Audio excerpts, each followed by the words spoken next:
Gothic 1, released in 2001 by Piranha Bytes, is far more than just a role-playing game. Over the years it has achieved cult status that extends well beyond the boundaries of its genre. Whether in Germany, Poland, Russia or the USA, you will find people who have a deep passion for Gothic. One word constantly appears in discussions about Gothic, whether in specialized magazines from former developers or from my grandpa Harry, who met an unceremonious end in the Valley of Mines. The word is atmosphere. But what exactly makes the atmosphere of this game so unique, and why does it continue to captivate a loyal following more than 2 decades later? Let's unravel this mystery. The game's opening sets the tone. As a nameless prisoner, you are thrown into the mining colony, where you immediately greeted with a somewhat overly friendly hello that lands you flat on your back. Luckily, Diego shows up, a shadow from the old camp who always reminds me of Machete, and explains what's going on. Interestingly, you are not forced to listen to his entire monologue. The game allows you to simply walk away, which of course costs valuable information, but the choice is yours. This freedom, even in dialogue, is a central element of Gothic's immersion. This leads us directly to the first fascinating point, the dialogue structure and how non-player characters, NPCs, interact with you. The game's tone is often described as having Ruhrpott charm or Ruhrpott humor, a reference to the working class dialect of Germany's Ruhr region. At first glance it may seem simple, but it reflects the mindset of people accustomed to hard work, solidarity and a rough sense of humor.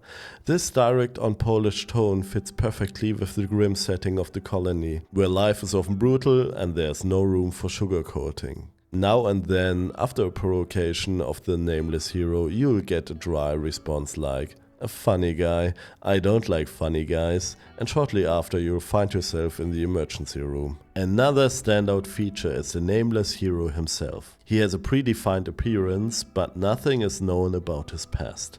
This blank slate allows the player to fill in the gaps with their own imagination. Whether the hero is a hardened criminal or a savior is left entirely up to you. In the German language, Christian Wewerka's voice acting plays a major role in making the character iconic. The hero is pragmatic, often asking direct questions and avoiding lengthy conversations.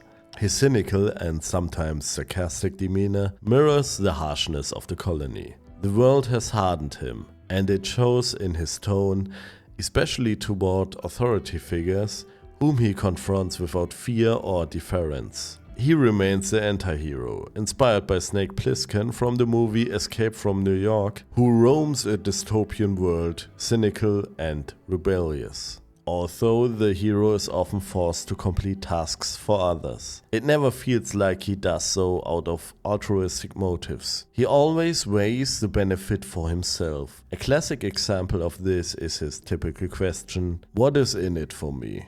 This attitude, paired with a realistic, unvarnished hero journey, makes him a unique character in the role-playing genre. And as the cherry on top, the supposed hero is not treated as one within the game world. At a certain point in the story, it becomes clear that he will be the one who shakes things up. But he is not the typical shining savior. He's just an ordinary prisoner with no special skills or standing. The colony's inhabitants see him as just another newcomer who has to earn his place. Unlike classic heroes who are endowed with power or respect from the start, the nameless hero must work his way up from the bottom, gaining trust and gradually improving his skills. What also makes Gothic special is its uncompromising portrayal of a harsh, unforgiving world. At the beginning of the game, you struggle to gather even basic equipment to stand a chance against the first creatures. These aren't typical fantasy monsters but resemble prehistoric animals. You can often see from a distance which enemies you can challenge and which ones you better avoid. If you overestimate yourself, you have several options. Either retreat, return stronger and more experienced, and, let's be honest, give the creature a proper thrashing, or you could sift through your arsenal of scrolls to find something useful. Alternatively, you can save the game and reload until you finally win. The same applies to NPCs. You can tell by their, let's call it, the thickness of their armor and weapons whether they hold a high rank. Additionally, they adopt certain fighting stances when drawing their weapons, giving you a clue about their skills. As a kid, I always had immediate respect when someone came charging at me with a brutal two-handed axe in master stance. The cool part is, you can learn and master all of this too. When you defeat an opponent, their weapon drops, and you can loot them entirely. Whenever I spotted a cool weapon in the game, here's how I approached it. Let's take Scar as an example. Scar has a nice one-handed sword, but he stands in the middle of the castle, protected by Gomez and other ore barons. Plus, they are all incredibly strong, so I'd lie in wait, observe his daily routine, and notice that he eventually goes to sleep. Then I'd ambush him at night with an ice block spell, beat him down and snatch the sword. Afterward, I'd flee in the heat of the moment past the guards, out of the castle, into the cool night air, thrilled with my loot. The fact that this was even possible always brought me so much joy and fun that I thought, that was so wicked, do it again. The only thing that never worked was looting armor.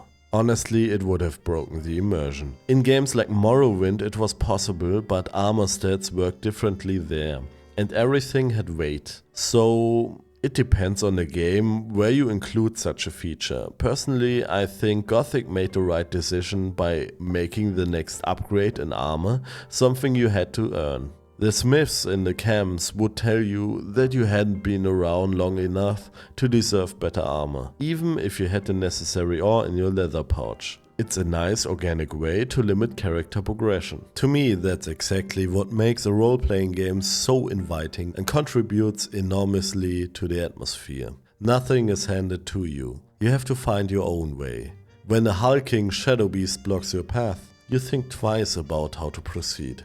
And when you finally succeed, the sense of achievement is that much sweeter. In the first few hours of gameplay, you wander through the Valley of Mines and you get to know the various societies that have formed in this prison colony. The barrier has existed for several years, giving the prisoners time to overthrow the overseers and seize control. They split into 3 camps, each with its own goals. Since we already took a brief detour to Scar's bedroom, first there's the old camp, ruled with an iron fist by Gomez. After the major spell got out of control and turning the former guards into prisoners themselves, Gomez and a few inmates seized the opportunity and killed the wardens. The armor of the former royal guard is still worn by the camp soldiers. After taking absolute power, the law of the strongest prevailed, and now Gomez and his ore barons violently rule the castle and its surroundings. He motivates his men with a mix of privileges such as ranks like the guard,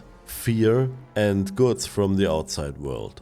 Through ore trading with the king, who desperately needs magical ore for the war against the orcs, Gomez has a business relationship with the outside world. In return he receives food and much more, even women, who, it's rumored, are all convicted prisoners as well. You start the game as a small fish at the bottom of the food chain. The guards want bribes to stay out of fights, and you try to gain ore and experience through quests. The urge to become stronger, because you know how weak you are right now, adds another essential layer to the atmosphere. You can see what you could become if you join a camp, but it takes strength and cunning to climb to the top of the career ladder. Even Diego says it at the beginning. If you can't even figure out who's in charge among the shadows in the old camp, you're in the wrong place. So you talk to the inmates and quickly realize the world functions without you. Everyone has their own worries, fears, needs and goals. Everyone goes about their daily work and has their own opinion on the current state of the world. At first you're an outsider, not truly belonging to anyone, but you are soon drawn into the fantastic game world through quests. All the NPCs feel human, and accordingly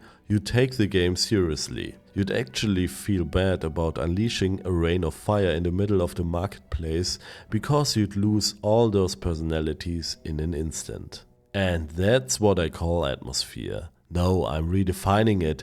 That's what you call immersion. The total immersion into another world or reality feels like a real part of the mining colony. And everything operates with its own rules and logic. Additionally, I develop emotions for the characters. Take Mud for example, who drives us to the edge of madness from minute one. Or Taurus, who exudes extreme authority and is someone you definitely don't want to cross. Exploring the game world also works seamlessly, and we can intuitively explore and interact with every corner. Just think of all benches, cooking pots and anvils. And that brings us to the next point, the tutorial, or rather the lack of one. You're thrown into the game world and it's like, go for it. Your journal helps you, but it only fills up when you explore the world and talk to the right people. Maps aren't available at first either, unless you find or buy one. And quest markers?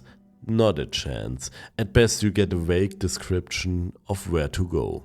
And if you're stuck, well, either buy a map or threaten the map maker with beating to get one for free. A typical Gothic moment. Besides the old camp, there's also the new camp led by the water mages. They're working on a daring plan. They want to blow up the barrier with an explosion of magical ore. They are supported by Lee and his mercenaries, as well as the bandits, who are more doing their own thing. The new camp stands out for its location in an impressive living cave, which brings a fresh breeze to the otherwise harsh regions of the valley. They sustain themselves through rice farming and distill their own liquor.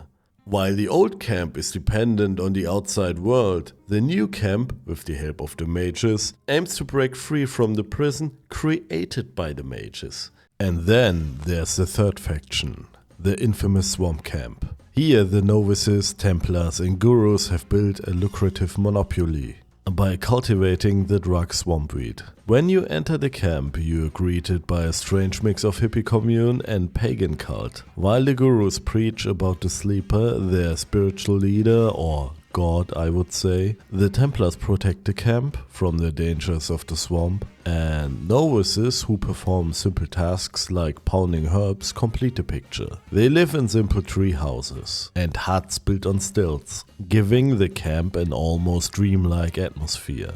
But deep in the heart of the camp, hidden in the damp and dark caves, you'll find the cult leader, lost in deep meditation, praying to the sleeper.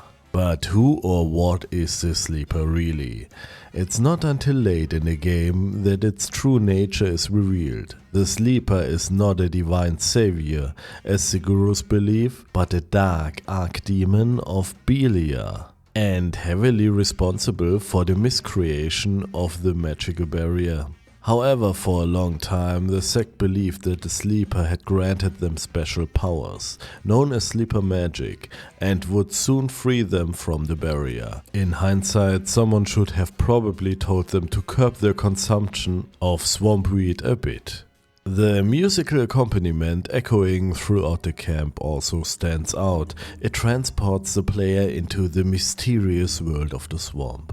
Kai Rosenkranz, the game's composer, ensures that the music in Gothic isn't intrusive, but subtly enhances the immersion. It's designed to capture the atmosphere of each environment, whether the rugged landscapes, the bustling camp life, or the mysterious caves, and he's done a remarkable job of it.